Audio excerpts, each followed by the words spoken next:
Hello everyone. Today's lesson is about pawn structures, and we're going to talk about weak pawns, and then we're going to see some exercises where we either try to get rid of the weak pawns that we have, or we're trying to weaken the pawn structure of our opponent. So let's start first by showing the starting position of pawns, and we can say that in the starting position, pawns are uh, very strong because they can protect each other. There's no pawn that's weak because at any moment, any pawn can be protected by another pawn. Now, but later during the game, we have to push pawns or we have to capture pieces, or some of our pawns are captured and some weaknesses are created in our pawn structure. So we will see that sometimes our pawns are weak, and our pawns are weak when there are no other pawns that can protect them. We can start by talking about isolated pawns. For example, the pawn on h5 is isolated because there are no pawns on the files that are next to it that can protect it. For example, on the g file here, we don't have any white pawns. Or we can say that the black d5 pawn is isolated because there are no pawns, no black pawns on the c file or e file that can be used to protect the d5 pawn. Now, also, we can say a4 pawn, the black a4 pawn is isolated. Now, a2 and a3, the white pawns, are also isolated pawns, but in addition to being isolated, they're also called double pawns, and this is resulted usually by capturing a piece. And double pawns have another reason other than not being able to protect each other. They're also not good to have because they cannot be used to create passed pawns and promote. For example, usually when we have two pawns against one, we're supposed to be able to create a passed pawn and then push that passed pawn to try to promote. But when the pawns are doubled, they're a bit useless and we cannot use them to create a passed pawn.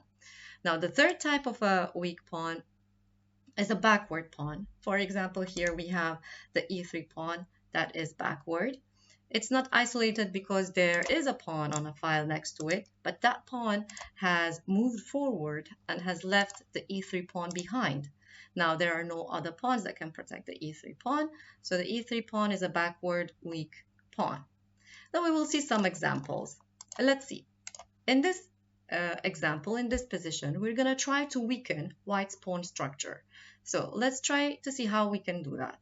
Here, we can push the c pawn to c3. Now, we are attacking the knight on d2 and the pawn on b2. Here, of course, if the knight moves away, we're just going to capture the b2 pawn. So white is going to capture on c3 and we're going to capture back. There's a check, but okay. The whole idea is that now white has two isolated pawns which are weak, and we can try to attack them and use this for our advantage. Let's see another position. In this next position, again, we're trying to weaken our opponent's pawn structure. And to do that, here, we can attack first the bishop that's on b6. The bishop needs to move to a safe square, for example, let's say to c7, and we push the pawn again. Now, we're attacking the b7 pawn, and if the pawn captures our pawn, then black will have two weak pawns on a7, isolated pawns on a7 and c6, and not only our rook is attacking them, but also our bishop is attacking the c6 pawn. Now, let's go back. What if black doesn't capture our pawn, but pushes their pawn instead?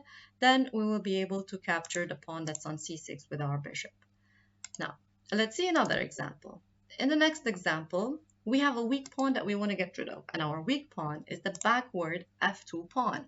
Now, as you see, because our pawn is weak and there are no other pawns that can protect it, a rook is being used to protect this weak pawn. Now, we want to get rid of this weakness. What we can do is we can push this pawn forward 2 steps to c4. Now, capturing and passing is not good because the pawn on g4 is pinned. Now, if our pawn is captured, we can just win the rook that's on c4. Now, black might try to put pressure on the f4 pawn by also working on the pin that's on the f file. So for example, black might push the pawn to g5. Now, of course, we should not capture that pawn because then our rook will be hanging. Then what we can do is we can capture the pawn that's on g4, and now we have protected our f4 pawn enough, and we have just one extra pawn. Now let's go back.